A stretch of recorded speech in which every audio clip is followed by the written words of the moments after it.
Myself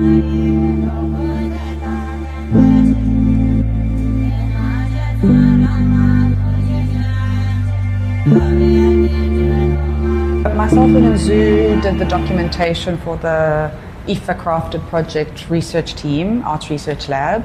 Yeah, I did the photography. I did the video.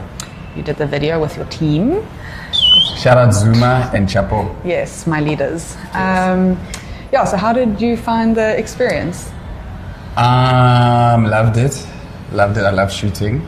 I loved the content matter was like surprising. Okay, why?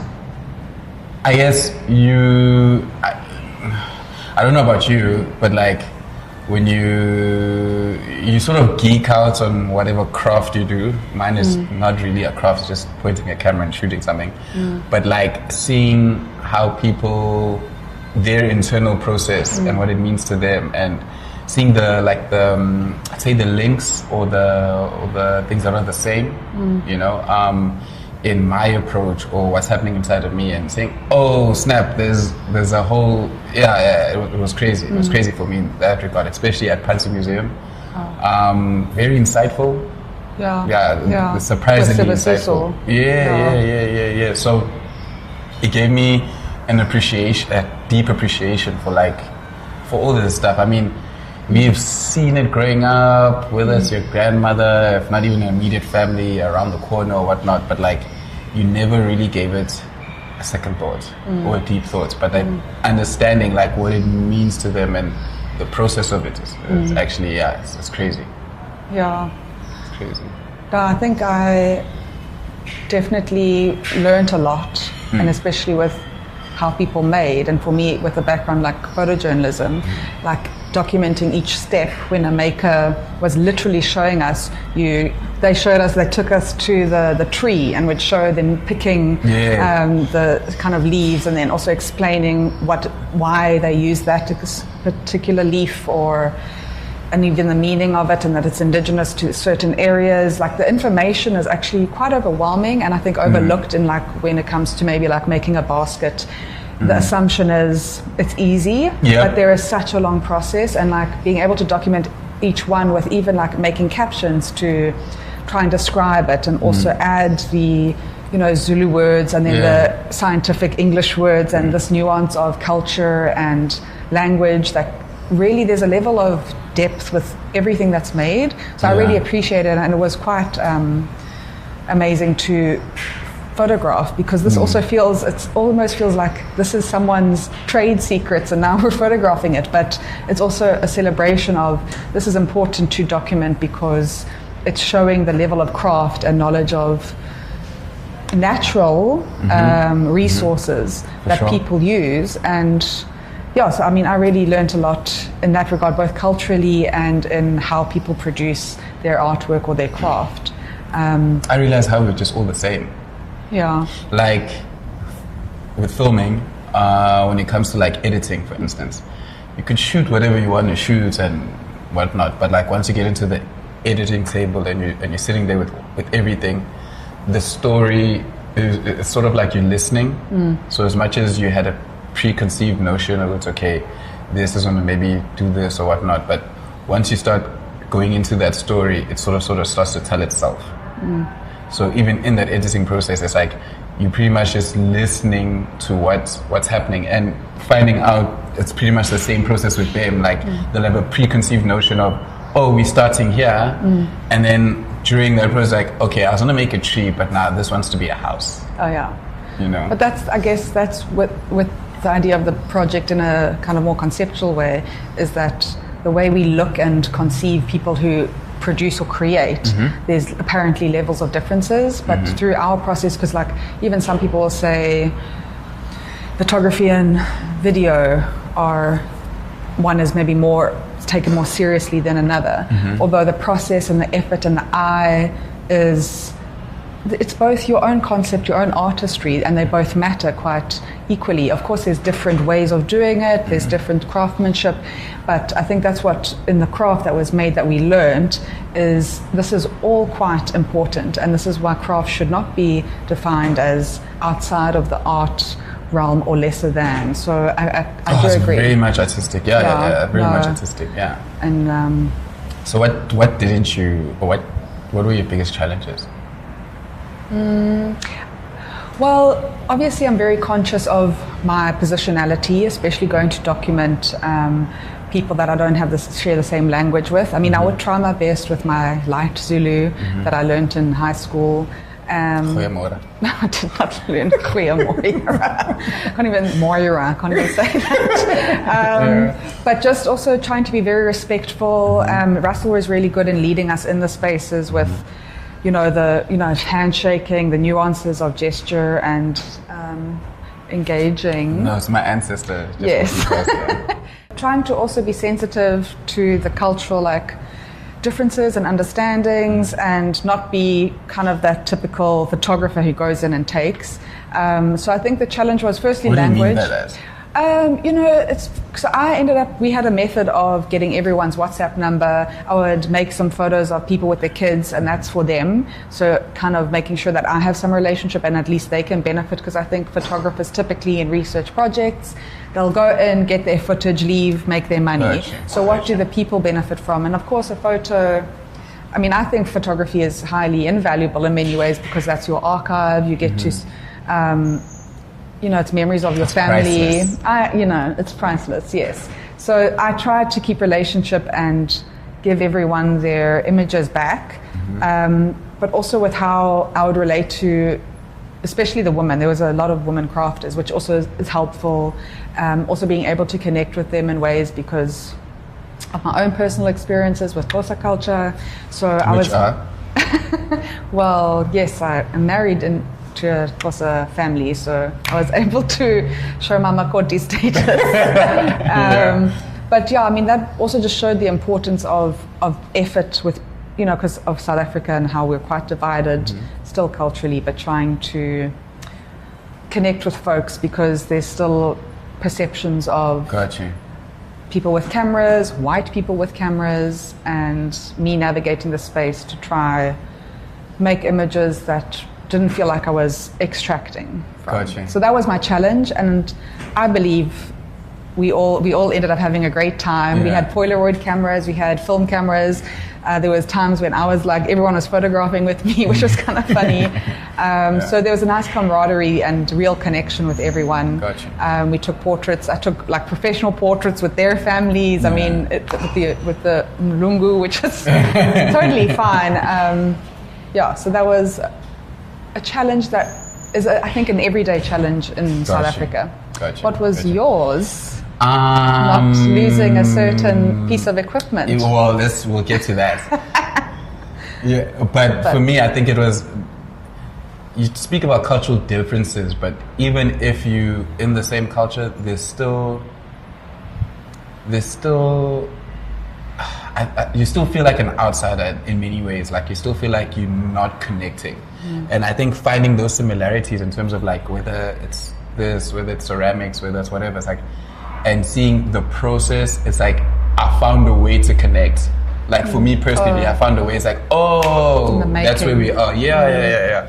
And that process internally. So whether it's an old lady or a young dude or whatnot, there's even there's a deaf guy, I think, who was making. But sharing that process and that made me feel for somebody who I wouldn't necessarily feel close to or feel like we have something in common, I thought it genuinely was the common denominator and everything is with we actually all the same.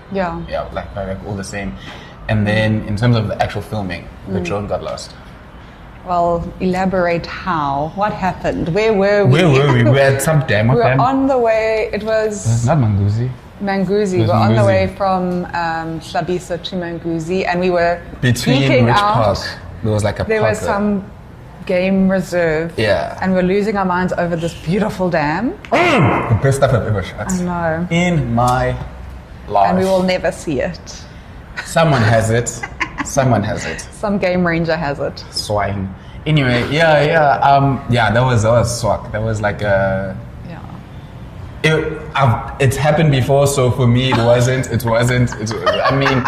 It wasn't like It's happened before. Who is the common denominator in these things? I mean, drones.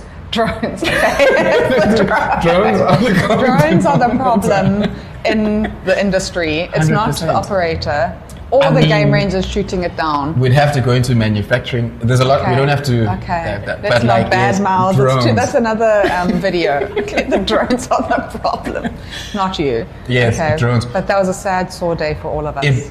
Yes, and I think seeing the team take it seeing the team take it hard also made me feel like, not made me feel good, but made me feel better. Yeah, we all decided it's our responsibility. Yes, it's our responsibility. Yeah. So that made it easier. The positive of it having been done before, these damn manufacturers, is the fact that like it doesn't weigh you down. Yeah. Because the first time, the whatnot, you're like, oh my God. Yeah, you were quite relaxed, and what else can we do in that moment? Yeah, but you have to learn that. Yeah. And yeah, a good friend of mine taught me that, like, okay, we'll figure it out next. It's not you. So that's the film. I mean, I've broken many lenses and dropped, and what can we do? Yeah. Let's not go there. But I think maybe something like else to talk about when it came to documentation and like our role there, because in many ways we're kind of invisible in the space. It's really the crafters who are in front of the lens. It's their show. They are the ones we're there for. How do you... Yeah, like when you're actually making... What I'm making is... Yeah, like how do you feel? Because I feel very... I often it takes me a while to get into it. And then I feel comfortable and invisible enough. And then, I mean, you're right there in people's faces. So we're a bit different in how we make. I'm not there. Like the only thing, like it's their story, it's their whatnot. So for me, it's my job is to just, what's the best way to capture or to tell that story? Yeah. Right? Because I have a tool which they cannot use. I have a method in which they cannot, like I have a different way in which they can express whatever they're doing. So for me personally, it's yeah, like that thing of, I used to put myself in between me and the subject and whatnot, and it creates a greater separation from the subject and myself. So I'm actually not there. When I'm shooting, I'm not there. It's okay, what do you guys do? I try to understand it the best way I can, and then I'm trying to capture it from their perspective. Right? Yeah, so that's my switch. Yeah. That's my personal switch, yeah. You give them, I mean, I think for me the experience is a bit different because I have to do a lot of interaction. And I mean, also when you use shoot and capture, which is interesting because for me, like in a positionality and ethical way, language is important to me. So I switch on, I'm going to make these people's portraits. So it's very interactive. I'm not shooting to take, I give back. I check with them, are you happy with this image? So there's this very close, it's a lot of energy actually for me to give, and then often I'm also with the kids a lot of the time, so I'm an auntie as well, and they just want photos made of themselves non-stop. So my job becomes like... How do you draw the line there? With the kids? Because I mean, people want photos can sort of get out of hand. Yes, and it did in one occasion, and we did have to say, whoa, we gotta go. But I mean, I enjoy it, it's all fun. You're like a celebrity. Legit like a celebrity. No, I just understand. It's like you don't get photographers in your home all the time, so it's fun. So I think that's okay. And also, when we were talking about, because we were quite intense with consent forms, children underage, and for me that's another discussion. But this thing of consent forms, children, and also in the African context, it's a bit different from like the Western way of you just sign a contract. That's something, and kids are very important in the story of the crafter's experience. Kids are there all the time. So it felt like we would get the verbal consent, which still matters to me because that's still very like an African way of, that's how you engage. To get a paper feels like a journalist is coming and, going to sell it's quite...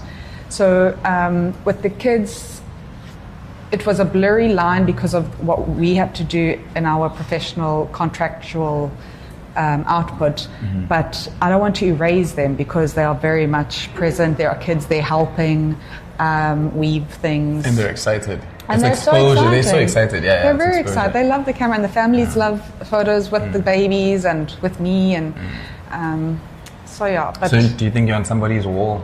no, I Probably don't think bedroom so. wall. I'm Probably sure. it was At on least a lounge. WhatsApp status. At least lounge. No, I'm not on You don't think someone's so? You're probably on somebody's Oh my lounge. gosh, that's weird. Okay, but hilarious. anyway, I think, yeah, it was a really good experience, and I really hope to be able to document again and also relook approaches at the next. I looked one. at my stuff and I thought it could be a long form.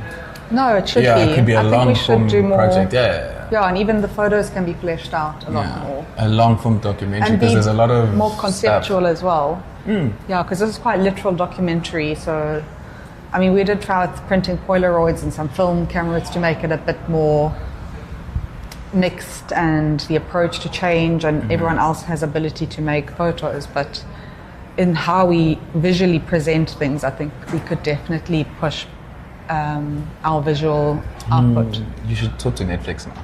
Okay. Netflix, we're coming for you. But anyway.